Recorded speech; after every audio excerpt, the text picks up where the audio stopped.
All right, Johnny here, and moving on to the next section of Chapter 1.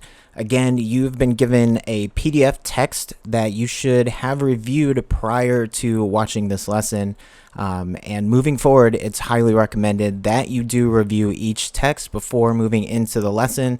That way you have a bit of a understanding of the lesson before you head into it, so you're not surprised. If that makes sense. Okay, so technical analysis. Now, the whole reason for this course is to familiarize you with technical analysis.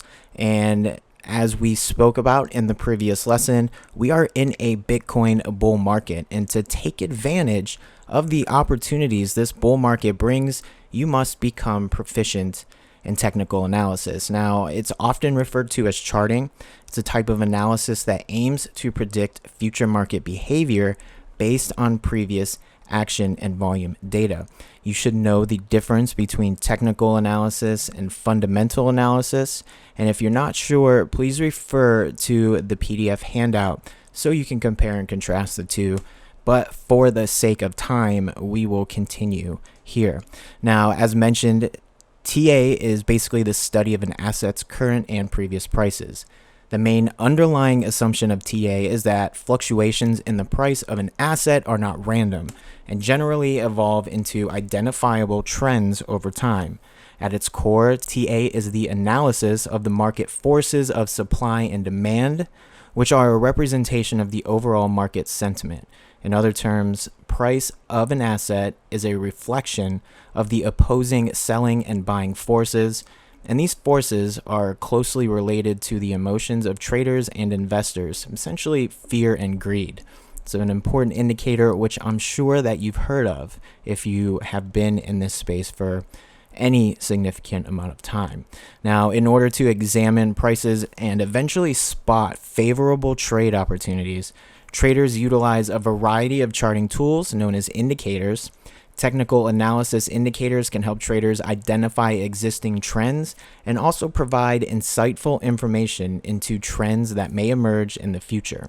Now, since TA indicators are fallible, some traders make use of multiple indicators as a way of reducing risk or finding what's called confluence.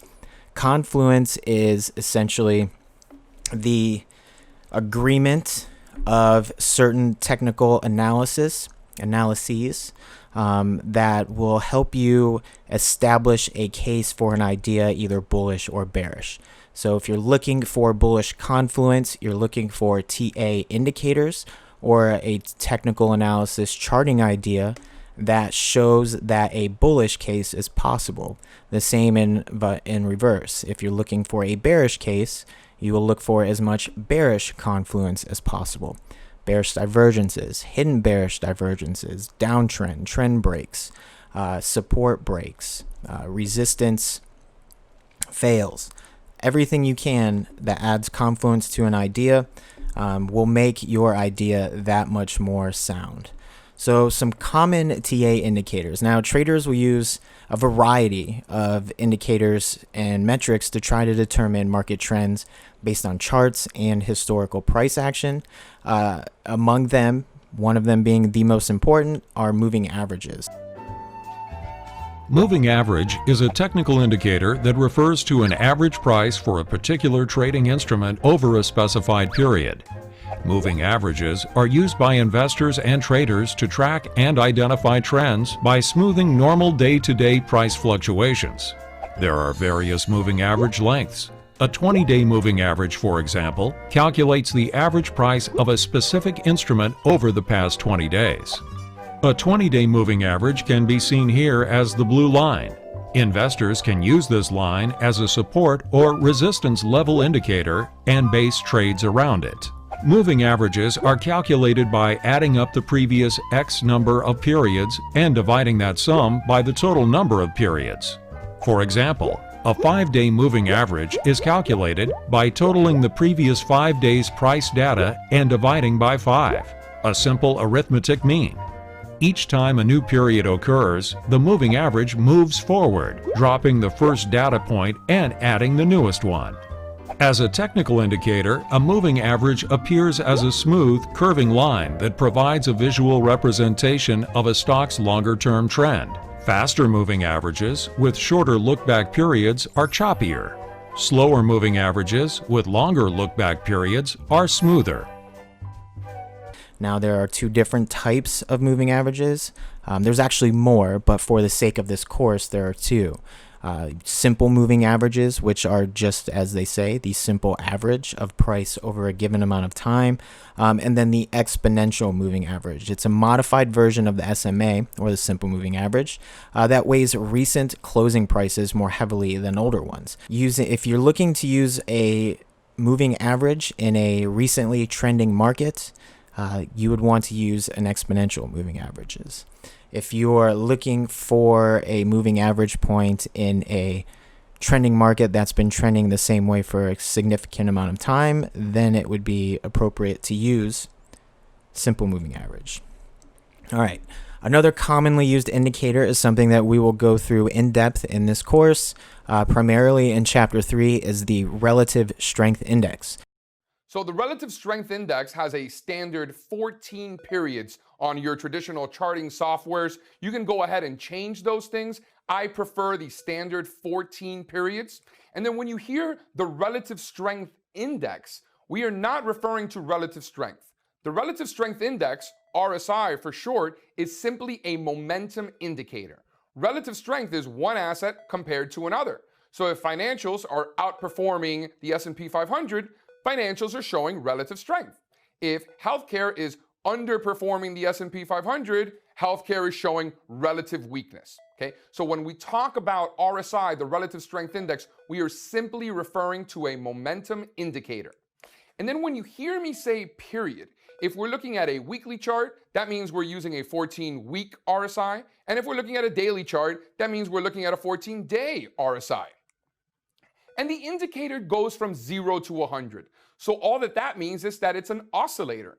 So the RSI is a momentum oscillator that goes between 0 and 100. Traditionally, 30 is giving you an oversold reading, and 70 is giving you an overbought reading.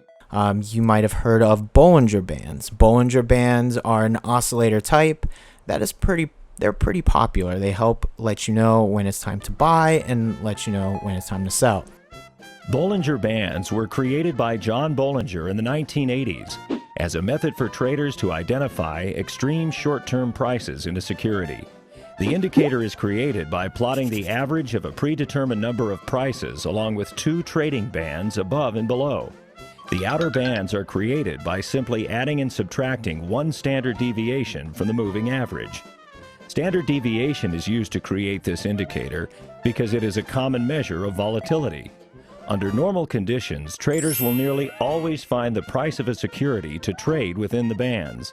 The bands will expand and contract as the price action of the security being studied becomes volatile, expansion, or becomes bound in a tight trading range, contraction.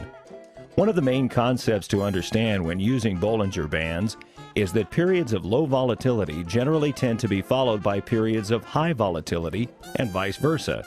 In other words, if a trader notices that the Bollinger Bands start to pinch together, then there is a reasonable chance that volatility will increase and a trading opportunity will soon appear.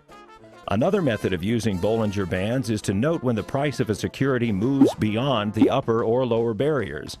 When the price moves above the upper band, prices are thought to be overbought and could be due for a pullback. Conversely, a move below the lower band suggests that the price is oversold, triggering a buy signal. Bollinger Bands have become a top trading tool for a good reason. Identifying prices that move beyond the bands helps traders take advantage of unjustifiably high or low prices. It is important for traders to monitor shifts in volatility, and few methods accomplish this better than Bollinger Bands. Another one that we will discuss in this course is the Stochastic RSI. It's calculated by applying a mathematical formula to the regular RSI. Another popular example of an indicator is the Moving Average Convergence Divergence Indicator, or the MACD, another one we will go over in this course. MACD is made up of two moving averages represented by these two lines here. They have different time periods, so they're not exactly the same, and the difference between them is represented by the individual red lines. What does the MACD help you identify? It helps identify points in the price chart where the trend might be accelerating, when these two lines cross. So there's two indications of that on this chart, here and here. A lot of traders use this for an entry signal. So trading signals, while indicators are useful for identifying general trends, they can also be used to provide insight into potential entry and exit positions, or buy and sell signals. These signals may be generated when specific events occur in an indicator's chart. For example, when the RSI produces a reading of 70 or more, it could suggest that the market is operating under overbought conditions, and the same logic applies to the RSI when it declines under 30 or less, which generally is perceived as a signal for oversold conditions. So, if the market is oversold, what would be a good thing for you to consider doing in that market? You'd want to buy. If it's overbought, you'd want to sell. So overbought means it's been trending probably to the upside for quite some time and a correction is imminent. So the market is overbought. So you'll look to be exiting positions. If a market has been moving to the downside for a significant amount of time, chances are it is oversold. So you'd be looking to buy and enter into position there. Now, as previously discussed, the trading signals provided by technical analysis are not always accurate, and there is a considerable amount of noise or false signals produced by indicators. This is especially concerning within the crypto markets, which are way smaller than traditional markets and as such much more volatile. Now, although extensively used in all sorts of markets, TA is seen by many specialists as controversial and sometimes unreliable, and is often referred to as a self-fulfilling prophecy. I'm sure you will hear that quite a bit through your trading career, and in a way, it's mostly true. Such a term is used to describe events that only happen because a large number of people assume that they would happen. So, TA is not necessarily a strict defined set of rules, but rather a variety of rules that can be used in combination and also have exceptions to those rules in certain times. So the basis of this course is I will teach you the basic rules that just about every trader follows when doing technical analysis, and it's my hope that through time and as you learn how this market functions, you will understand when exceptions to those rules will be necessary. Now, critics argue that in the context of financial markets, if a large number of traders and investors rely on the same types of indicators such as support and resistance, that these indicators work better just because of the self-fulfilling prophecy idea. Now, on the other hand, many technical analysis supporters argue that each chartist has a particular way of analyzing the charts and use the many indicators available. This would imply that it is virtually impossible for a large number of traders to use the same particular strategy. In a sense, that's correct. In a sense, it's not. If we're using the same rules for drawing trend lines and finding resistance and support, then it should make sense that we should come to the same conclusion if we are following the same rules. Now, finding where these rules break down, and there may be exceptions to said rules, is really the talent of being a good chartist and trader. Now, fundamental analysis versus technical analysis, we won't really go into this right now, but fundamentals are basically what you hear in the news. You hear about mass adoption, that's strong fundamentals analysis that suggests a bullish case for Bitcoin. Technical analysis is when you put it on the chart like we just discussed. Finding the potential for a bullish case, how high the market can climb in said amount of time, when we might see dumps. Even though we are in a strongly trending market, a very bullish market, there are going to be drops in prices. Using technical analysis to find those drops in prices is what will really help you out.